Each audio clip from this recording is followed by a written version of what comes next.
AI is a tool to enhance productivity and not to replace humans. My approach to AI is to use it to help people do what they're already doing, only be a little bit more productive and optimize their time. Using AI to help automate repetitive tasks allows people to get where they're already going in a faster and more productive sense. It allows teams to focus on that higher level creative work while getting some help with things like customer service inquiries, generating ideas for marketing campaigns, good uses of AI that don't put anyone's job at risk. Now, that said, folks do need to embrace AI. They do need to learn it at least a little bit. And I promise it's not as scary as some folks think. Welcome to AI and Marketing Unpacked, where we simplify AI for impactful marketing. I'm your host, Mike Alden, here to guide you through the world of artificial intelligence and its transformative impact on marketing strategies. Each episode will break down AI concepts into manageable insights and explore practical applications that can supercharge your marketing efforts. Whether you're an experienced marketer or just starting to explore the potential of AI, this podcast will equip you with the knowledge and tools you need to succeed. So tune in and let's unlock the power of AI together. Greetings, program. Welcome back to AI and Marketing Unpacked, where I selfishly use this time to pick the brains of experts at keeping up with and integrating or layering artificial intelligence into social media, content, advertising, search, and other areas of digital marketing. Oh, and you get to learn too. Subscribe to be shown how to prepare yourself and your brand for this AI revolution and come out ahead. But are you feeling left behind in this AI revolution that's sweeping across industries? Imagine confidently leveraging AI to transform your business operations, outpace your competition, and future proof your career. That might sound enticing, right? But for many of us, the thought of integrating AI feels like navigating a labyrinth of potential pitfalls and wasted resources. You're not alone. Countless business owners and professionals are paralyzed by fears of AI complexity, concerns about job security, and doubts about its real world value. These anxieties aren't just holding you back, they're actively pushing you behind the curve in an increasingly AI driven world. But what if I told you that embracing AI doesn't have to be a daunting challenge? What if there was a way to transform those doubts into your competitive advantage?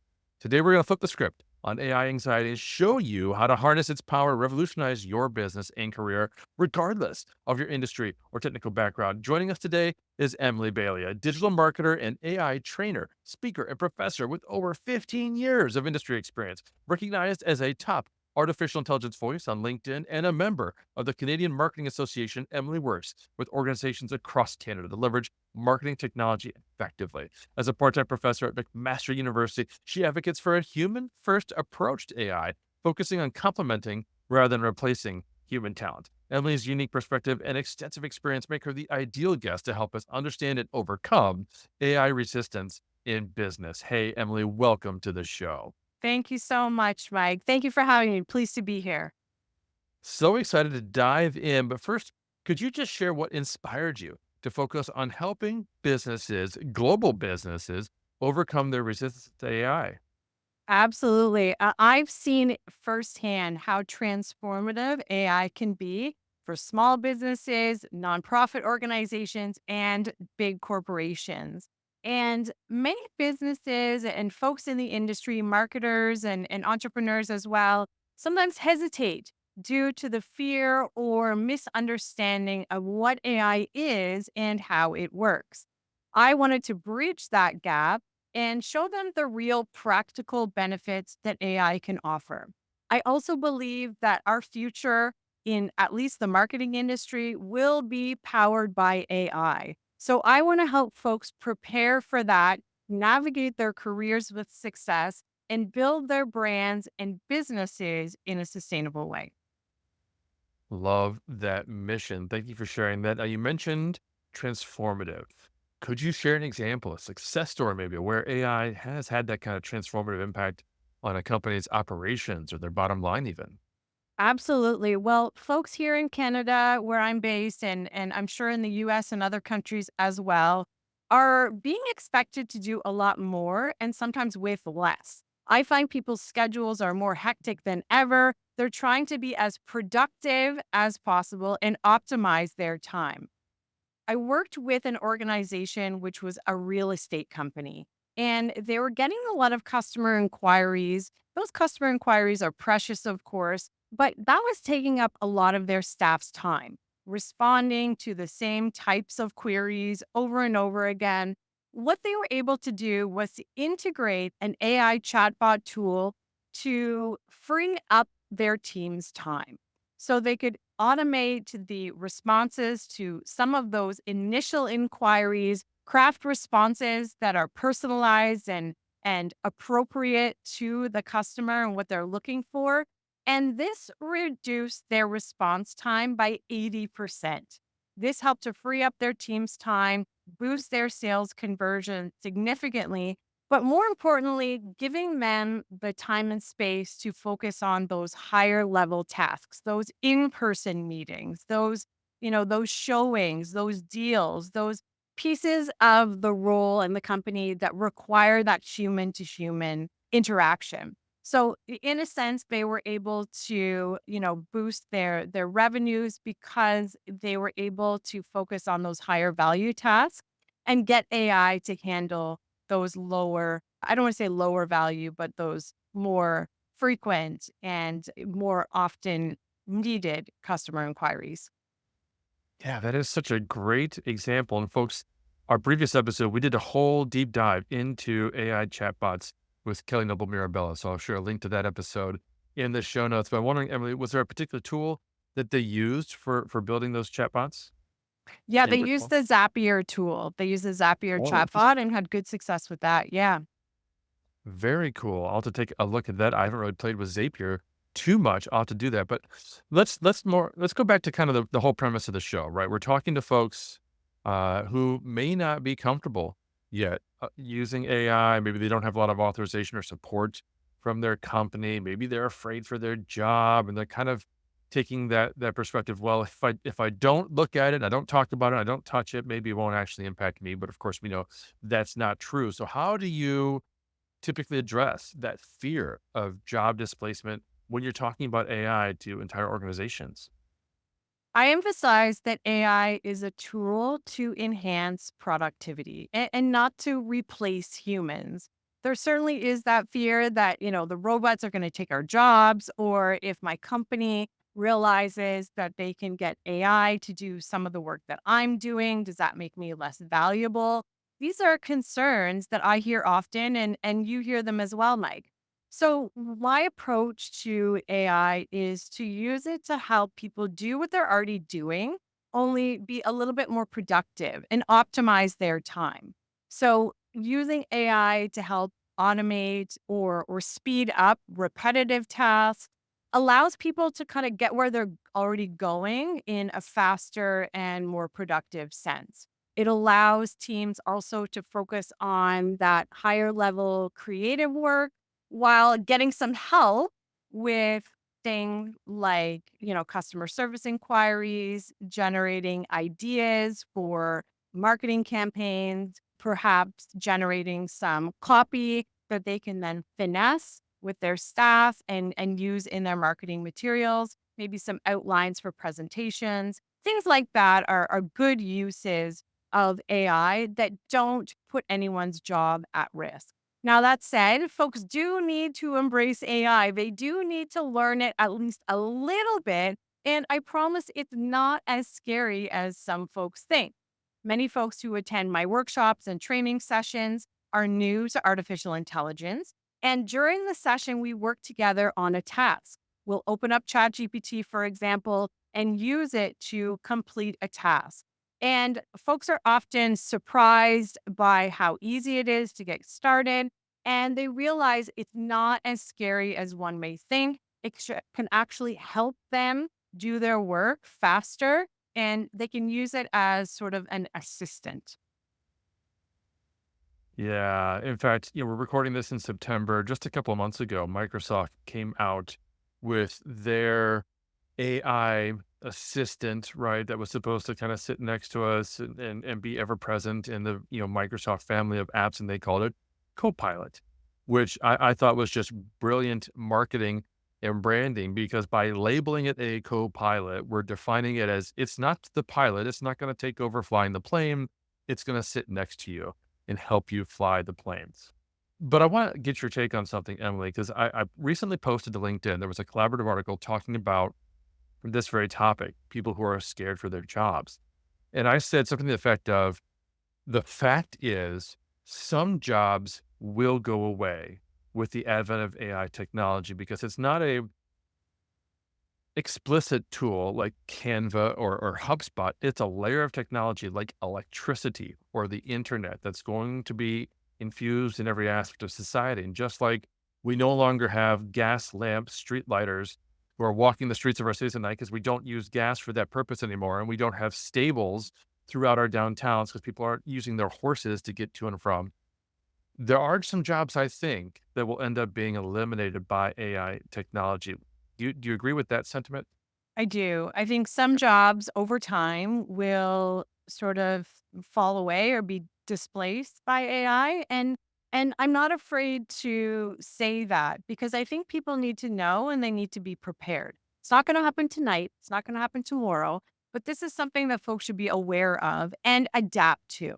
Certainly, AI will create new opportunities and exciting new roles, and folks who are trained in AI are in the best possible position.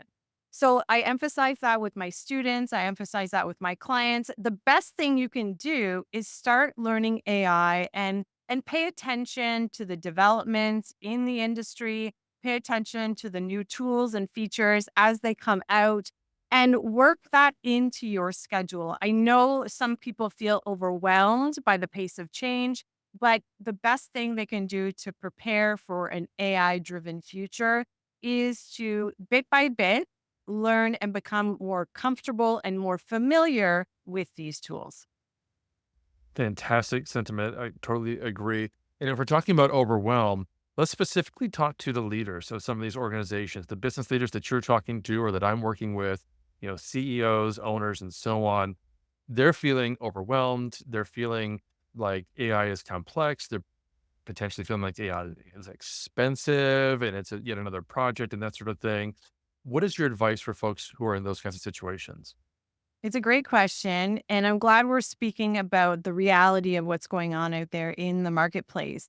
I recommend folks like that start small. So identify one area of the business or the organization where AI can streamline a process. You could start perhaps with a pilot. If implementation seems daunting, focus on implementing one AI tool for one particular task. And if you break it down, those gradual steps can make the process feel a little bit more manageable. It also gives staff or employees time to adapt and upskill. So you don't want to overwhelm staff who are new to AI with super high expectations like they need to master this tool, instantly. They may need some support. They may need some training. And our leaders and our business owners and our CMOs out there need training and support as well. So don't be afraid to seek out a course or a workshop, or LinkedIn can be a great resource as well. Podcasts like this are amazing for learning, and keep educating yourself with an open mind. You can also remember that everyone is still learning about AI. This is the early phase of this revolutionary technology. So it's okay to not have all the answers. If you start small, test, iterate, measure the results, assess whether AI helped with that particular task or helped to get more productivity in your business, then that's a good indicator that you're on the right track. Also, keeping in mind that AI requires some upfront work. It's not sort of like a switch that you turn on and AI does the work for you. You have to train the tool as well. So don't be discouraged if you use AI for something and initially you're not too overwhelmed or impressed with the results. It may be the case that the AI tool itself needs a bit of training, it needs more background information. And that's something that folks can spend some time on And we recommend they do that to get the best possible outputs from their AI tools. That's great advice and a great reminder too that we do need to spend the time up front in training the AI or training ourselves or both to make sure that the output we're getting is what we actually expected. Do you have any other suggestions though for businesses who really want to limit that initial time and investment, make sure that doesn't get out of hand? Any other guardrails that you might recommend? I would say do your research on the types of tools and find the right tool for you. So it does take a little bit of research, but you can ask your other folks in your industry. You can inquire with partner organizations what tool they are using and identify the right tool for the right job. That way you're not wasting time implementing an AI tool, realizing it's not quite the right fit, and then having to implement another one. And then when you're actually setting it up, then things are going to go a little bit smoother because you have the customization that you need to really get the job done. Having the right tool is so important. In fact, several of our guests in previous shows have talked about the need to think about what you want to accomplish first and take AI out of the equation completely initially and make sure that you even need AI because you might not. There might be a perfectly non AI valid tool that's great for that solution, and that's all you need to do. But think about those repetitive tasks, think about those things that you want to accomplish in your business first, and then work backwards from there. Folks, we're talking with Emily Bailey about the concerns and the anxieties many of us face with regard to AI. And in a moment, we're going to get into some details on how businesses can get started. But first, let me share with you the tool that I'm using and recommending every day to help keep my AI usage effective and affordable. This episode of AI and Marketing Unpacked is brought to you by Magi, your gateway to making generative AI incredibly simple and accessible. Wondering how to seamlessly integrate AI into your marketing strategy without getting bogged down by complexities? That's exactly where Magi shines. It provides user-friendly AI solutions that empower marketers just like you to innovate and elevate your campaigns without needing a degree in data science. Imagine having the power to generate creative content, insightful marketing data analysis, or even personalized customer communications, all at the touch of a button. Magi isn't just about providing tools, it's about transforming your approach to marketing with AI that's tailor made to be straightforward and effective. So, whether you're looking to boost your content creation process or want deeper insights into your marketing performance, Magi makes it all possible with a few clicks. No fuss, no hassle, just results. Ready to simplify your AI journey? Visit Magi today to learn how their solutions can revolutionize the way you engage with your audience. Don't just market, market smarter with Magi. Tap the link in the show notes.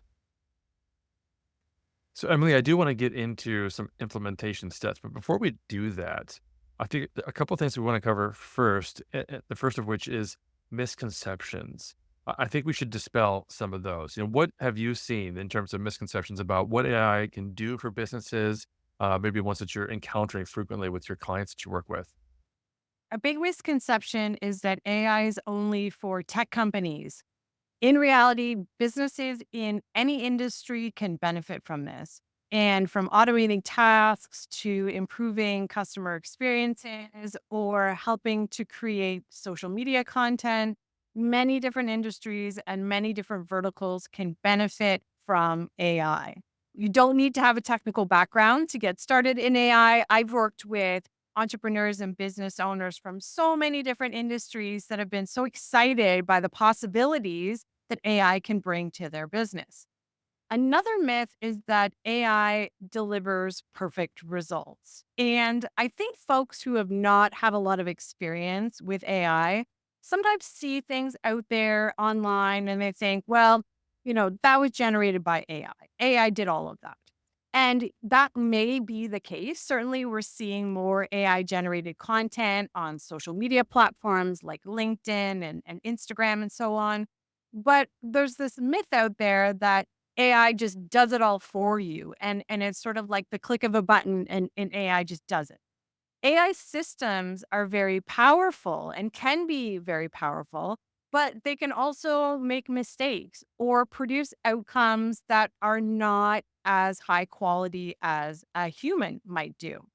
AI requires iteration. It requires the user to iterate and go back and forth with the AI tool and work with it to create those high quality results. I know top marketers who tell me they iterate on a single prompt up to 12 times before they're happy with the final outcome. So it's not sort of a set it and forget it type of thing. This is something that people put effort into to get those AI generated results. AI cannot operate without human intervention. So, yes, you can automate certain tasks like content creation, but you're not fully farming them out to AI, nor should you. I recommend that AI systems, no matter what they are, no matter what business you're in, always have human oversight. Everyone is fact checking what they put out before it reaches the intended audience. And there are opportunities for users to put their human touch on things so that the content that AI generates doesn't sound like it's been created by a robot. It high quality and using AI to act as an assistant in creating content is the recommended path rather than getting AI to do the whole darn thing for you. So I think people who are new to AI will learn quickly that AI requires some iteration and it doesn't always get it perfectly correct each time, but there's an opportunity to work with the tool and iterate to get that really excellent outcome in the end.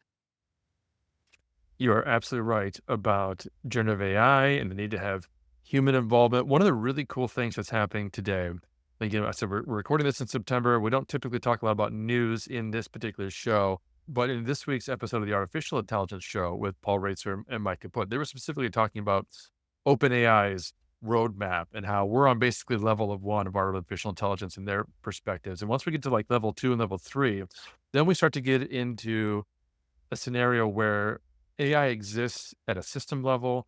We have agents who are basically artificial intelligence, and they're able to interact with each other.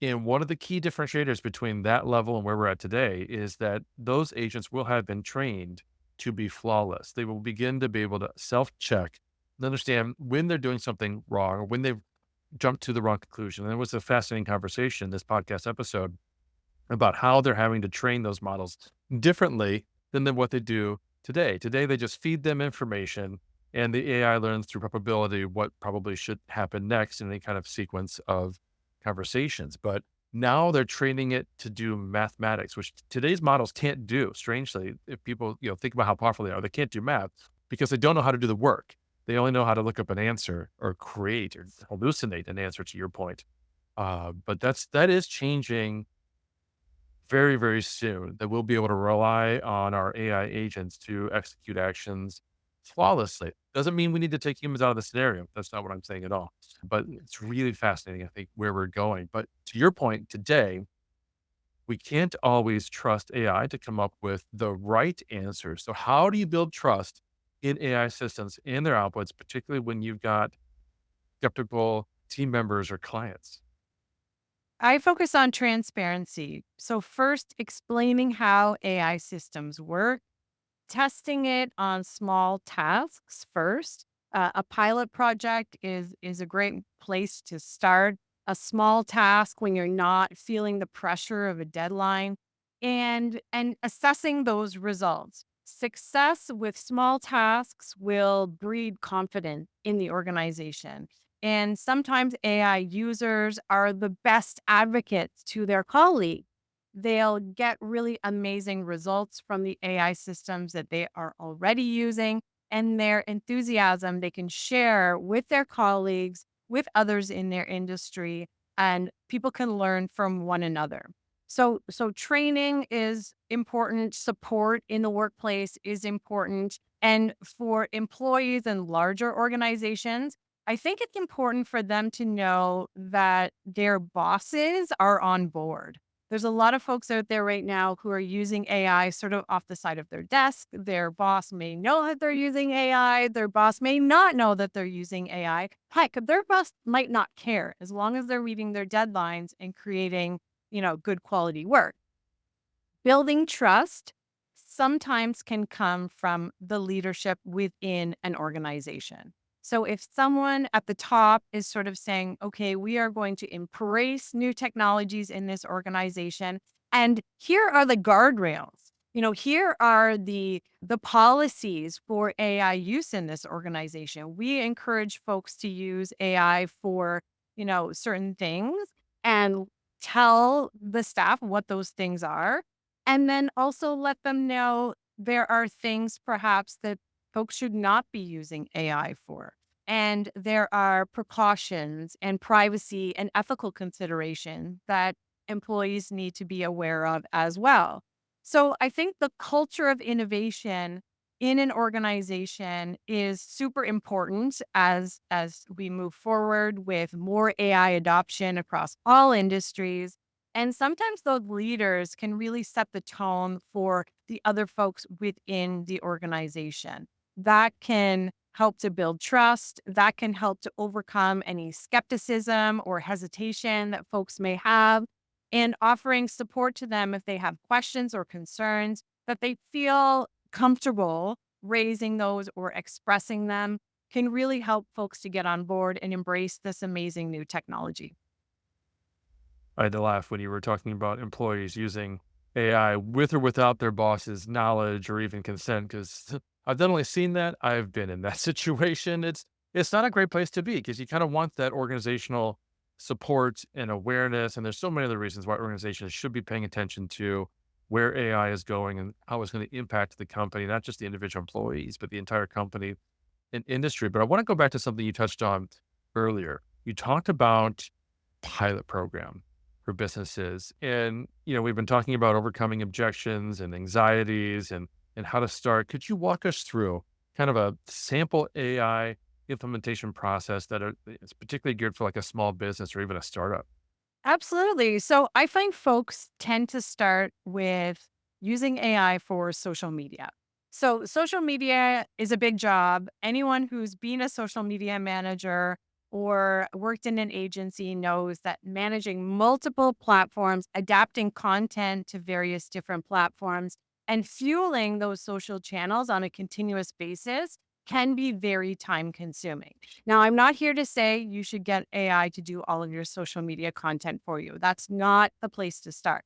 However, you can use AI tools such as ChatGPT, such as Jasper, such as Claude to help you start to generate some new social media content that's going to resonate with your unique audience. So, how do you get started in doing that? Well, first, you've identified the task. The task here is start helping to create new social media content, let's say for Instagram, as an example. So, what we're going to do next is we're going to select a AI tool. By the way, a lot of folks in my ecosystem here in Canada are still using ChatGPT first and foremost. Tools like Jasper are paid and they are a little bit more specialized and good for higher volume marketing. But certainly, if you're new to AI, ChatGPT may be the place to start for you. So, what you'll then do is integrate this AI tool into your workflow by starting with a project, asking the tool in a clearly written prompt to generate some ideas, perhaps for your social media content, for your Instagram. And you're going to need to give the tool some background information on what your brand is, what the brand voice is like. Is it conversational? Is it educational? Is it serious? Is it humorous? Give the tool some clear instructions on how to craft content or craft ideas for you. And then you're going to assess the output. So you're going to see what ChatGPT or Jasper gives you in terms of ideas, in terms of drafts, and you're going to iterate on those. So go back and forth, have a conversation with the tool, and let it know what you like, what you don't like, and ask for more details or changes. From there, you're going to get closer and closer to an end product that you can actually use. You're also going to keep in mind that you're still putting the human touch on this. You're not going to necessarily copy paste it and put it out there on social, but rather You're going to make sure that you have that human oversight, that your brand voice is captured accurately, and the content is high enough quality to put a positive face on your brand. So that's really sort of the first step to getting going. It's quite simple, really. And once you've done a little bit of this, you're starting to integrate that AI generated content or AI generated ideas into your workflow, publishing some of that content. You want to monitor and make adjustments. So you're going to monitor the engagement, monitor the analytics on your social media tools such as Instagram, and track the performance. How well is that AI generated content doing versus the non AI generated content? Is it performing better? Is it performing worse? These are very important indicators to keep your eye on and make adjustments as you go forward.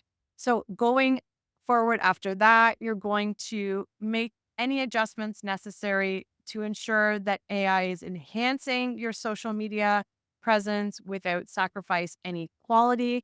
And once that sort of workflow is running smoothly or you're feeling more confident about it, you can scale up. You can adapt your Instagram content, for example, for say LinkedIn by running it through the same tool and adjusting your prompt. And then you can also explore additional AI tools in future that may help to optimize other areas of social media management. So perhaps analytics, predictive analytics, or further content creation. So, identifying the task, selecting the tool, giving the tool your prompt and iterating on that prompt, and then monitoring performance and adjusting as needed. Yeah, I mean, that was fantastic. Folks, go back and listen to that segment a couple more times so you can really understand exactly what Emily's trying to teach you with that and using an Instagram social strategy as an example. And I love that you mentioned Jasper. It's a fantastic tool. I've interviewed Jessica Herrera from the Jasper team as part of an AI panel that we did over the summer. She is fabulous, particularly her views on how businesses need to adopt a mindset and philosophy towards AI. She calls it her AI council. So I'll throw some links into the show notes so you can learn more about that. But we're talking about Jasper, talking about the various large language models. And are there any other applications, AI applications that you find particularly valuable for businesses today? Or if there's something else that you mentioned, maybe share your preference between, say, ChatGPT versus Claude or Meta AI or Gemini. How are you viewing those different large language models? I'm having good results with Claude at the moment, and I think it's great for ideation and for content creation. So ChatGPT 4.0 is excellent, but Claude adds a little bit something extra, I find, when it comes to marketing materials. So that's definitely a recommended one for me. I use Grammarly for spell checking and rewording and editing, and I find that the plugin that works in Google Chrome is excellent. It works in emails, it works on LinkedIn, it works in anything I'm drafting at any stage throughout the day. Very quick, very convenient. Otter.ai is a meeting transcription, meeting assistant AI tool that a lot of small businesses and nonprofit organizations are starting to embrace. Fireflies is another one, and Zoom has a built-in AI tool as well. They all work in a similar function, but what people are using these for is recording the meetings, creating a transcript from those meetings, and then generating a to-do list after the meeting. So you don't need to be, necessarily taking notes during meetings. Everything that everyone says is captured with their consent, of course. It's important to make sure everyone is comfortable with that, but that can be super helpful to some folks. And it also improves accessibility. So I had a call just yesterday with a gentleman who asked if he could use an AI transcription tool on our call. I said, sure, no problem. He said he has ADHD and it really, really helps him to stay organized and focused during his many, many meetings. So I've heard a lot of good responses from small business owners and nonprofits who used to have someone taking notes, or they would be so busy they would almost forget what was agreed on in some earlier call. These AI transcription tools, I think, can be pretty fantastic for some. And another one I wanted to mention for video creation and editing, Mike, you know how important video is in marketing these days, is Runway, a really cool app that folks can get creative with and create or edit videos that are suitable for social media marketing. So there's a few to check out, many, many more, but those are some of my favorites. Fantastic suggestions. In fact, I couldn't agree more on the meeting note taker. I'm now leading a couple of squads at Agorapulse, right? Where I work full time. Many of you know, and meeting with these squads every single week. So it's 2 meetings a week, and they need to be fully transparent. The whole company wants to know what's going on with these squads and with these meetings. So now I'm not furiously taking notes. I've got the note taker. I get an email summary as soon as the meeting's over. I can pop that into the online shared meeting agenda, and then anybody at any time can go look and see, what did Mike's content training squad talk about last week? It's all there. It's very seamless. So thanks for sharing those. Now, my last question, Emily, is kind of a fun one and almost a tongue in cheek one because I'm going to ask you to look ahead years, and it's next to impossible with the AI industry and technology to really think years in advance. But how do you see the business landscape changing in the near future due to AI? I love this question and thank you for asking it. I think that organizations in the future might have sort of like a staff person, and it's not going to be a person. Organizations will have a tool that they rely on that includes a custom AI chatbot. So if you think of it like right now, a lot of folks are using these large language models that a lot of other organizations are also using. In the future, I can see an organization having their own chatbot that their staff use and are expected to use and that meet their specific needs for the business. So I can see that coming. We already have custom GPTs that, organizations like Canva and All Trails have, and Kayak has one too, the travel company. But I could see in the future, instead of us, inputting all our business information into a large language model that many other folks are using, we have our own sort of more secure LLM for internal use. I think that AI adoption in the next few years will absolutely continue across many, many industries. Certainly, marketing is at the forefront in terms of adoption. More and more interactions, I think, will become automated. And more folks will realize the power of AI to generate content, help with marketing campaigns, and craft efficient, personalized communications that reach the right person at the right time. More AI powered tools will become integrated into non AI tools. So, your example of Copilot, like you mentioned, if you are a Microsoft Office user, which many folks are in larger organizations, well, you will notice, or you may have already noticed, more and more AI powered features kind of creeping into that sphere. Same with folks who use Canva, a design software tool that's very popular for social media content. More and more AI features cropping up and finding their way into those non AI powered platforms.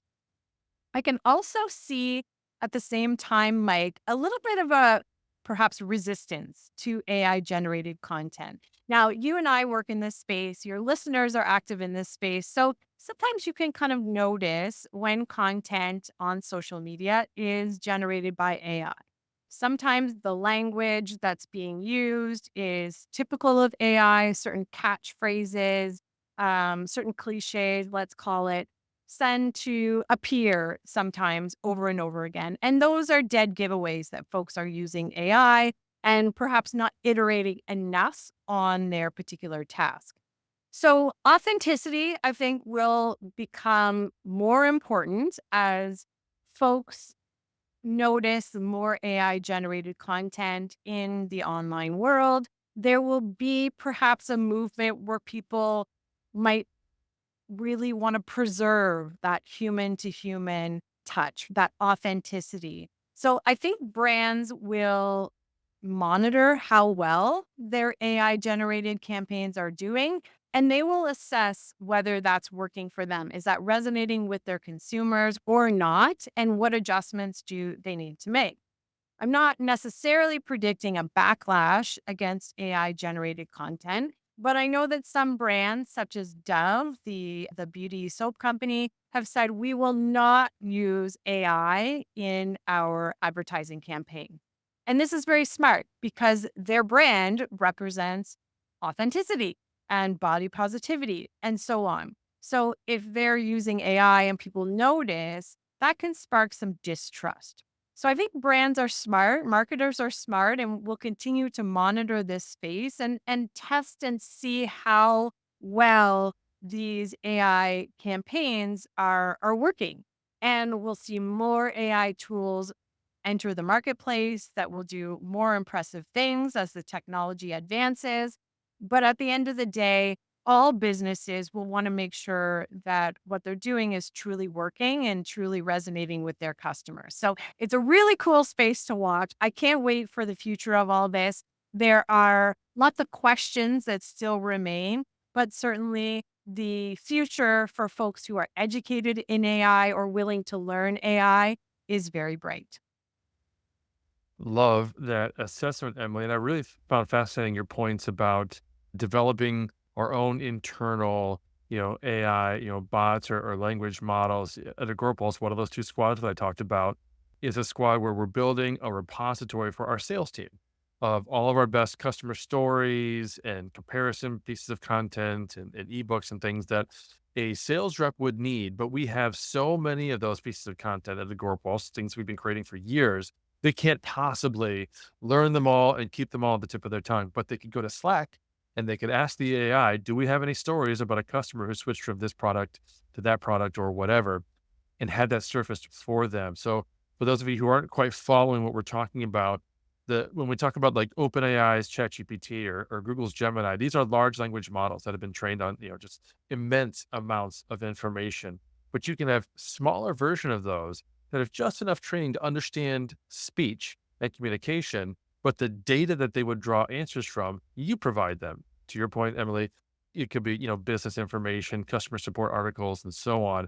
An analogy might be, I don't know if this is a good analogy or not, but an analogy might be your water supply in your home. You could tap into the municipal water supply, or you could dig your own well and septic system and have your own contained water supply that's disconnected from everybody else's, and there can't be any intermingling of them. Folks, if you're listening, let me know if you think that's a horrible analogy or not. But Emily, you've been absolutely amazing. And this has been such a great and important interview. For folks who want to learn more about you, follow you, connect with you, where can they go? You can find me on LinkedIn. I'm at Emily Bailey, and you can also visit me online at compasscontent.ca. Thanks so much. Terrific. Thank you, Emily. That's all the time we've got for today, friends. Your next step, if you're new to this AI journey and want to start using it throughout your business, particularly in marketing, is to grab my free book, The AI Marketing Primer, a comprehensive guide for marketers. The book aims to demystify the world of artificial intelligence in marketing. And this guide is designed not just to introduce you to the foundational concepts of AI, but to provide you with actionable strategies and insights that can be directly applied to your marketing initiatives, whether you're looking to refine customer segmentation, automate repetitive tasks, or create dynamic and personalized content at scale. Understanding AI is a critical step towards achieving these goals, as we've been talking about throughout this entire episode. You can grab that free book at thesocialmedia.com/AI primer or in the link below. Until next time, welcome to the grid. Thanks for joining us on AI in Marketing Unpacked. I hope today's episode has inspired you and given you actionable insights to integrate AI into your marketing strategies. If you enjoyed the show, please subscribe on your favorite podcast platform and consider leaving a review. We'd love to hear your thoughts and answer any questions you might have.